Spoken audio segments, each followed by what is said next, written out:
नमस्कार मित्रांनो, महाराष्ट्रातील 12 कोटी जनता,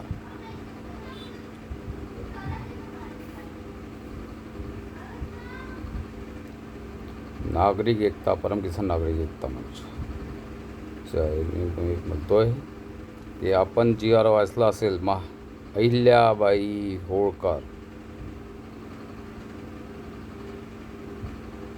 शेतकरी कर्जमाफी योजना, मुद्दा नंबर वाचला असेल 2006 पूर्वीही 2 लाख, आताही 2 लाख. आणि मुद्दा नंबर आहे ज्यांचा पगार 25,000, आता 6 वर्षावरची किंवा 25,000च्या जे ज्यांना हे मिळत असे काय म्हणते निवृत्ती वेतन 25,000, आताही 25,000. तर 25,000 त्यावेळेस मिळत होते, तर आता तर वेतन वाढ, निवृत्ती वेतन वाढ त्या डबल झाली असेल ना. मग ही अट टाकताना, आणि मला एक तिसरा मुद्दा आहे सुचवायचा आहे की माननीय मुख्यमंत्री साहेब, आपण वकील होता, तर तुमचं ड्राफ्टिंग स्वतःच असेल ना, मग तुम्हाला ही कल्पना असेलच की आताही तुम्ही प्रशासकीय अधिकाऱ्याच्याच अवलंबून होती. मग ह्या अटी कशा आल्यात? काय 6 वर्षात पगार तुमचे जे आमदार, खासदार, मुख्यमंत्री, पंतप्रधान यांचे 6 वर्षा अगोदरचे पगार तेवढेच आहे का? त्यात काहीच वाढ झाली नाही. तुम्ही नियमित पगार घेतलेला आहे, 1 तारखेला घेतलेला आहे, तुमचे हप्ते हे झाले. पण शेतकऱ्याची अडचण ओळखली का तुम्ही? 30 सप्टेंबर 2019 म्हणजे 2015चे जे वेळ होते ते तुमच्या पहिल्या याच्यात नाही भेटले, दुसऱ्या याच्यात नाही भेटले. त्यावेळेस त्यांना कर्जमाफी 6 वर्षे तुम्ही पात्र अपात्रचा खेळ कोणी गेला त्याच्याकडे न जाता तुम्ही, आणि त्यानुसार महात्मा फुले कर्जमाफी जी आरमध्ये काय नमूद केलं होतं की, किंवा त्यावर तत्कालीन मुख्यमंत्री जे कोणी होते त्यांनी काय सांगितलं होतं की आम्ही 30 सप्टेंबर 2000 वगैरे जे थकीत आहे त्यांचं आम्ही देऊ, आम्हाला वेळ द्या. मग वेळ दिला शेतकऱ्यांनी, किंवा तुम्ही वेळ घेतला, मग पात्र अपात्र करून तुम्ही ते अजूनपर्यंत दिलेलं नाही आहे कर्जमाफी. बरेचसे शेतकरी आहे, आणि त्या शेतकऱ्यांना तुम्ही पात्र अपात्रचा घोळ केल्यानंतर ते दिलं नाही. त्यावेळेस 2 लाख होती, आणि व्याज कोण देऊ म्हणजे जी आरमध्ये, किंवा ते मुख्यमंत्री बोलले होते की आम्ही देऊ. मग या अर्थी जी आरचा होता लागू होता, ज्या अर्थी सरकारी जी आर आहे आता आहे. त्यानंतर वेबसाईटवर तुमचे महात्मा फुले वेबसाईट चालूच होती, आताही असेल. आता तुम्ही ती बदलवत असेल तर हे नाही प्रश्न. आणि यानुसार आता आपण विचार करावा की 30 सप्टेंबर 2019 पूर्वी म्हणजे ज्यांनी भरले ते सोडून द्या, पण ज्यांनी भरलेच नव्हते ते 2015चे कर्ज होते जे थकीत राहिलं होतं. त्यानंतर 19 3-4 वर्ष तिथून इथं जर विचार केला, किंवा तात्पुरते कोणी भरले असेल कोणाकडून आणून, आणि त्याच्यामुळे ते माफीच पात्र नसते झाले, तर त्यांना किती मोठा भुर्दंड तुम्ही दिलेला आहे. त्यानंतर तुमचं जे 6 वर्षात म्हणजे शेतकऱ्यांच्या बाबतीत वेगळा नियम, आणि स्वतःचे पत्ते पगार काढण्यासाठी वेगळा नियम. त्यावेळेस तुम्हाला महागाई आठवते, तुम्हाला महागाई भत्ता आठवते. तुम्ही फक्त ग्रॅज्युएशन तुम्ही झालेलं आहे, आम्ही झालेलो आहो, पदावरचं मिनिमम तेच आहे. मग फक्त शेतकरी झालं म्हणून उलटे नियम आहे का? महागाई वाढत नाही का? मग या 2 बाबतीचा विचार करता असताना, म्हणजे या तुमच्या अटी शर्तीमुळं 30 सप्टेंबर 2019 पूर्वीचे शेतकऱ्यांची हालत काय झाली? त्यांचं सोनं गेलं, 5% आणून आलं, ते तर आलंच, पण जे कर्जाची मर्यादा होती ती त्यांनी 2 लाखापर्यंत ठेवली. मग तुम्ही व्याज आणि याच्यासाठी हा जर साधा प्रश्न होता की आम्ही देऊ, कारण तुम्ही सत्तेवर आले, तुम्ही बोलले होते कर्जमाफी कोरा 7/12 कोरा कसा होईल? त्यावेळेसचं 2 लाख 30 सप्टेंबरला. आता ते 2 लाख राहिलेलं काय? जरा बँकेकडून विचारायला पाहिजे होतं ते 2 लाखाचे किती झाले. मग वाटाघाटी करा, शर्ती करा, म्हणजे झगडा कोणाची करा तुम्ही, बँकेसोबत आणि शेतकऱ्यासोबत. महाराष्ट्राची जनता एक लक्षात ठेवा, पुन्हा अशा भूलथापाया लोकांचा बळी पडू नका.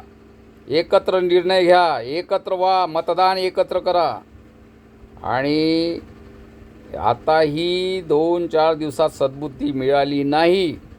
30 सप्टेंबर 2019चं जे कर्जमाफी पात्र शेतकऱ्यांना पात्र केलं नाही, अपात्र तुमच्या हातात आहे. तुमच्या हातात खेळ होता.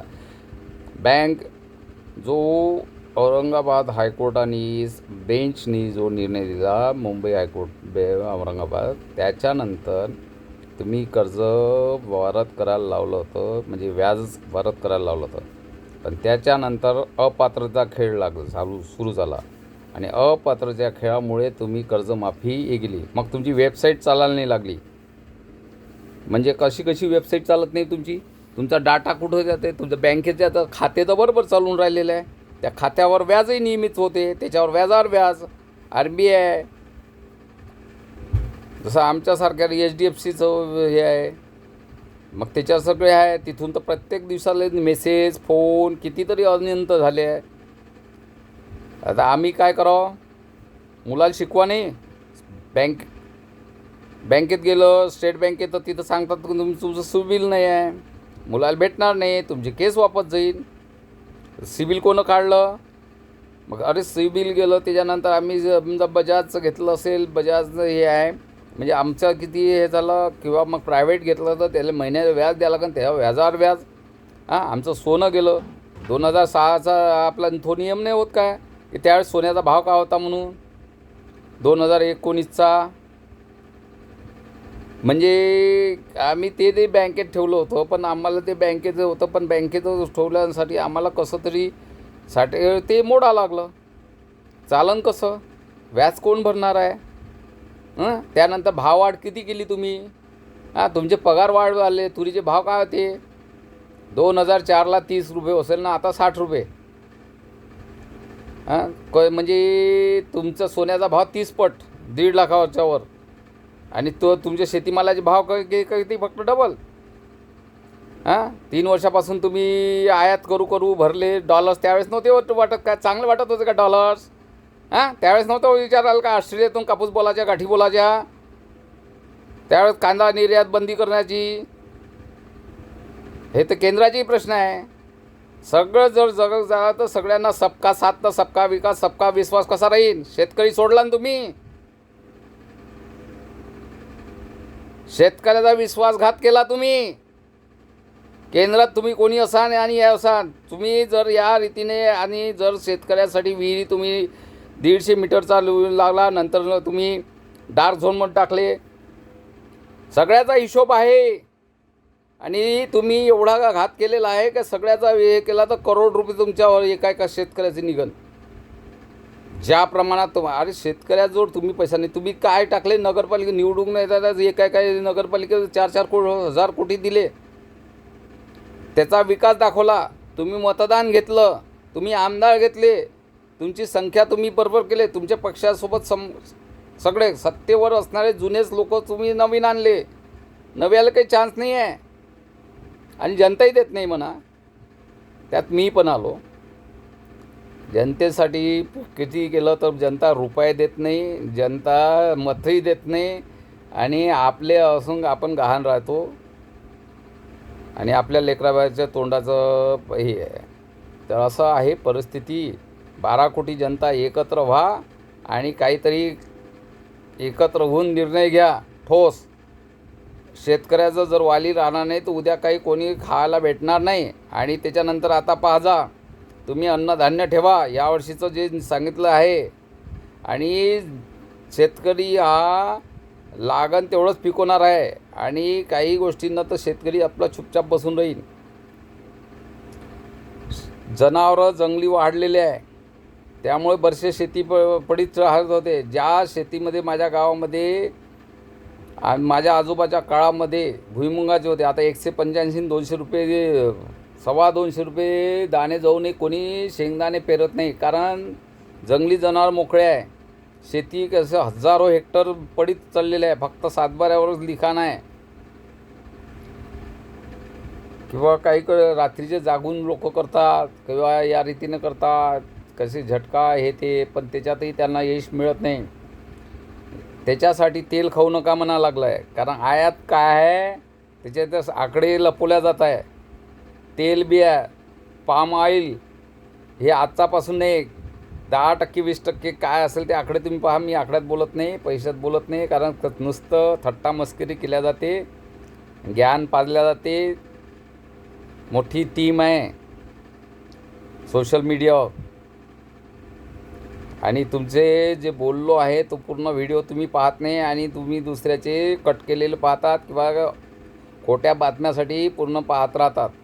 तुम्हाला 30 अर्धा तास जर ऐकायचं असेल तर तुम्ही ऐकतच नाही ना. तुम्हाला वेळ कुठं राहते? तुम्ही तुमचा वेळ कुठे देता हे तुमचं ओळखा. तुम्ही नियंत्रण बघा, कोण व्यक्ती व्यवस्थित बोलून राहिलं. मी या परमराज यूट्यूब चॅनलचा होस्ट बोलतो आहे, राजू नानाजी फुके, अखिल भारतीय हिंद क्रांती पार्टीचा महाराष्ट्राचा संघटक मंत्री बोलतो, परम किसान नागरी एकता मंचचा संस्थापक अध्यक्ष मी बोलतो. पण मी पहिले एक शेतकरी आहे, अंतिम नागरिक आहे, एवढं बोलतो आणि माझे 2 शब्द संपवतो. धन्यवाद.